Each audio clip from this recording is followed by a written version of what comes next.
Good evening, everybody. I hope everybody's doing well, and thank you to all the new followers.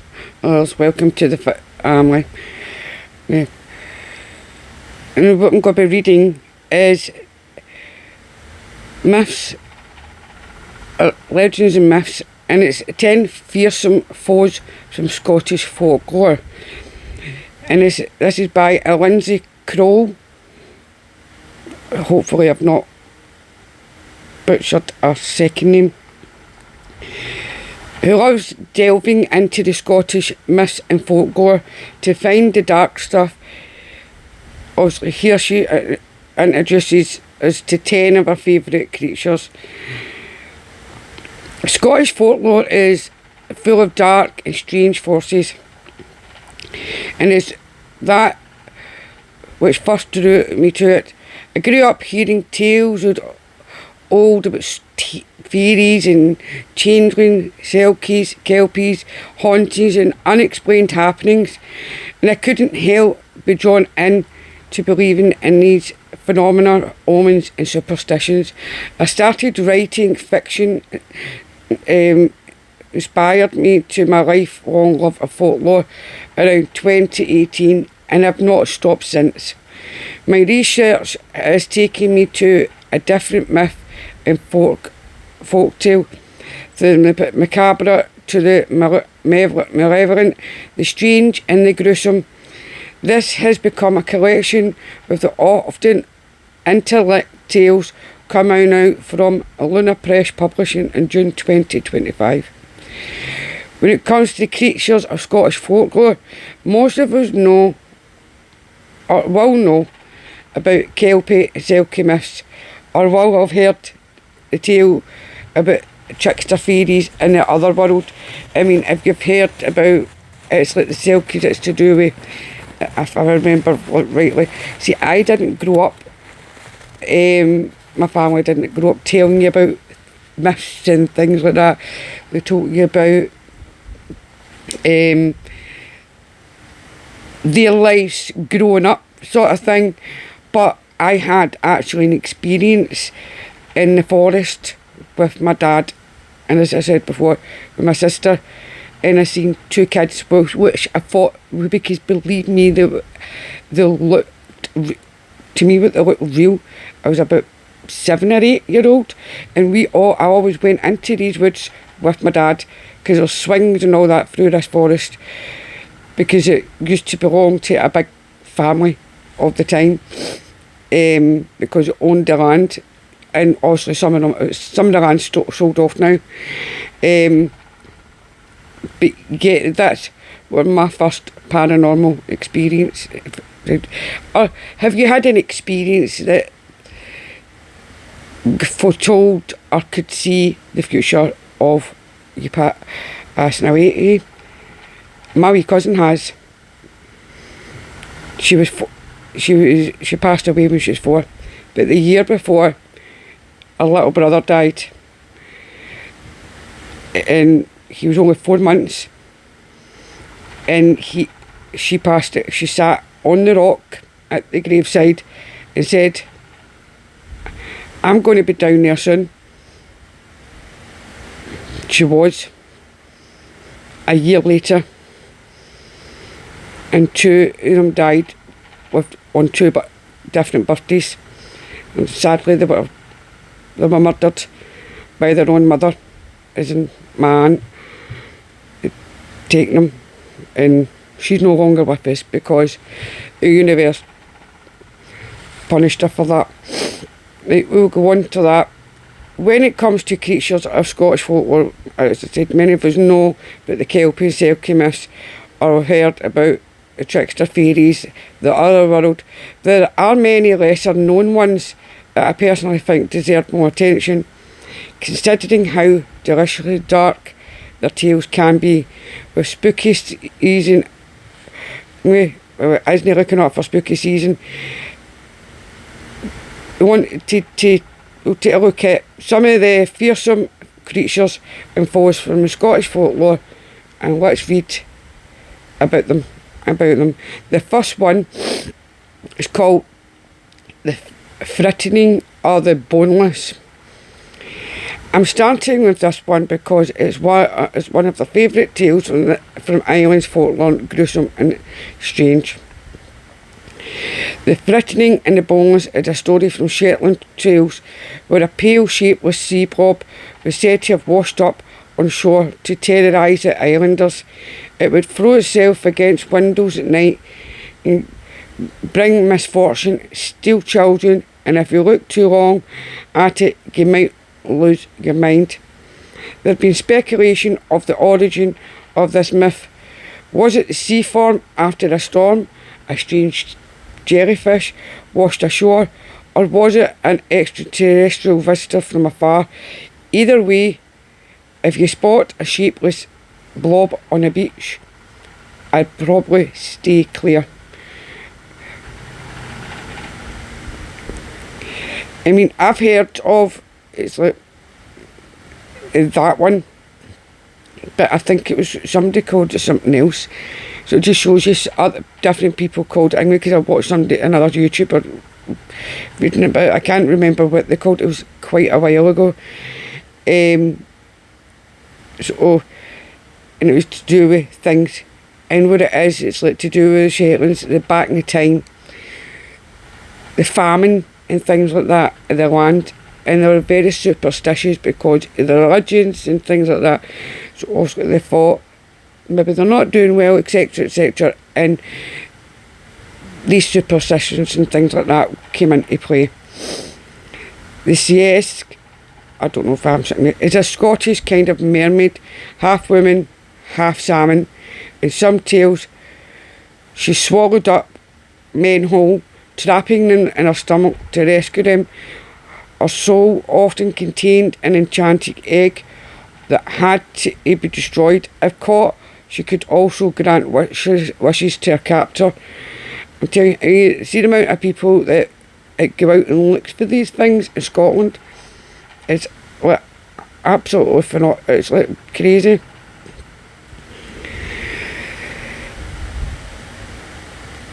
I don't even know if I'm going this side or the slough or whatever. If it's a fairy host, are spirits of the unforgiven or restless dead. In some stories, they were said to move in clouds, while other sources speak of them as winged hosts, moving similar to a flight of birds. They were said to haunt the night skies, searching for souls to steal and take back the other world. Has anybody heard about stories like that? I mean, have you heard of like Thor and his things like that? And you've heard, there's so many mystical stories that you hear about. So that kind of plays into something like that.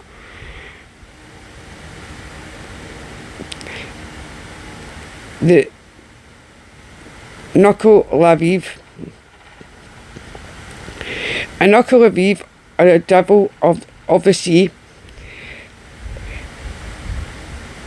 and probably the creepiest creature manifestation in folklore from Orcad and mythology, is depicted as a terrifying sea creature, part horse, part man, with no skin and black blood. His breath could cause droughts, spoil crops, or bring about a plague.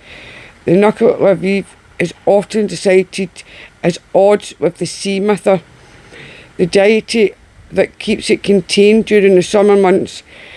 In some stories, the only way to escape its wrath was to step into fresh water, but come across it by sea at your peril. Again, obviously these are like in the Shetlands, top of Scotland. They've got a lot of these. They come for these stories. Mostly come for up there. The further down you come in Scotland, you don't really get these. Or you get daft stories that your parents and things like that do, like Maggie Murphy and things like that. But that is about it. The Marule. The Marule is a large sea creature from Shetland. There's another one. Folklore resembling an anglerfish with eyes all over its head and a flame crest. It is said to be found glowing fluorescent in marine or sea form. When ship capsized in stormy weather, it is said the marine sings with joy at the misfortune. It's clearly a fisherman's story. If your parents have been fishermen, or your grandparents are fishermen, did they tell you any stories? And if no, leave your stories down below. You'd like to read them.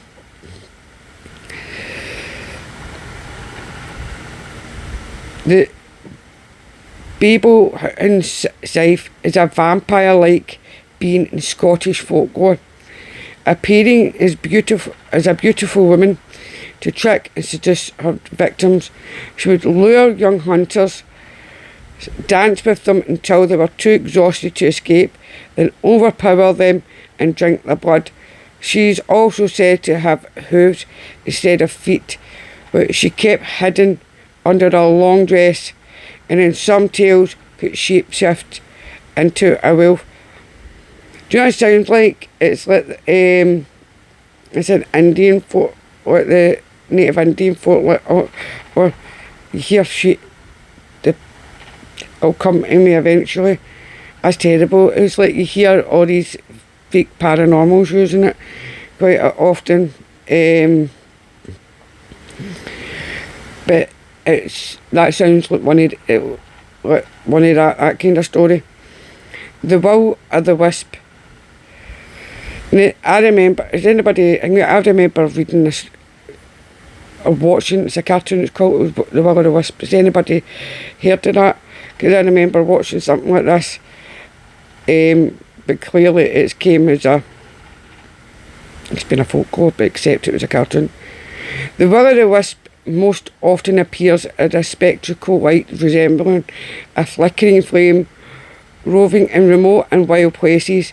It appears mostly at night, occasionally signalling the way to treasure, but just as often tempting the unsavvy or weary traveller towards mischief or danger. This may be why it is also known as, I'm not going to pronounce that because it's like in Gaelic, and I do not speak Gaelic. I mean, you think we should, but we were never, for being in Scotland, we were never taught, like lower end of Scotland, we were never taught Gaelic. It is now getting taught now to our children now, but sadly I didn't get taught it. I wish we did, because it was something, but it's very hard to kind of grasp that. Because like the Welsh, they speak Gaelic as well. Other names for it include the Tiny Byre Rats, or the Sharpfire in Scottish Gaelic, or Jack-o'-lantern in Wales, where it is linked to the devil. The latter has become a well-known symbol of Halloween in the physical form of a carved pumpkin or turnip. It's because it's like Halloween actually comes from Scotland, and what they used to do is carve the pumpkin out to ward off evil. So they used to,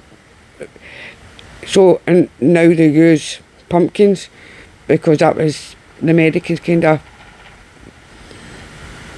did what they did. I mean, look what they did, and it's like, if it wasn't for the Americans, Halloween wouldn't be the way it is now. Because it took a long time before Scotland even had their Christmas. Not it didn't happen. The light acts as a guide for those who may go guising on Samhain night, leading children from place to place with tricks or treat in store, just like the Will o' the Wisp does for travellers when found. And if you don't know, Samhain night it's pagan, and that is where a lot of your Easter is, like, and things, like, all that relates back to paganism. So it does. They just kind of use different wordings and things like that. The Gill Do in the Birchwoods by Gairloch, the Scottish Highlands, it was said the Gilly Do, a tree, a nature guardian, wandered here and there, cloaked in leaves and moss. Though he often helped lost children, he wasn't so kind to adults, in particular fond of which obviously it was similar to the Green Man, where they helped children. It's like somebody, an adult helping children for abuse and things like that. This is an old folklore, there's not much about that. He would like steal the children and keep them for himself, things like that. The Red Caps are goblin-like creatures living in ruined castles. They wear as a red cap. The cat, it's not a normal cap, but one covered in blood. If the blood ever dries, the red cap will die. So it must do what it can to keep the cat wet with blood, including hanging out at abandoned castles and stalking tourists there. So the next time you go to a castle in Scotland or in England, watch out. And the final one, the Cat's Eye. The Cat's Eye appeared as a large black ghost cat with a tiny white patch on its chest. They walk on all fours, but when not being watched, would stand on two legs. One of the theories about them is that they are actually witches who would transform into a cat 9 times before the change became permanent. A possible origin of cats having 9 lives. They prowl the streets for souls to steal, which you could do by passing over corpse of someone dead before burial. Is said to be drawn in by warmth, so in the Scottish Highlands, fires would not be lit near bodies during the week, so to keep the cat safe away. I think some people still kind of believe in that in the top of Scotland. I'm not too sure. So if you stay in Scotland and you stay up in the Highlands, and if kind of back me up on that bit.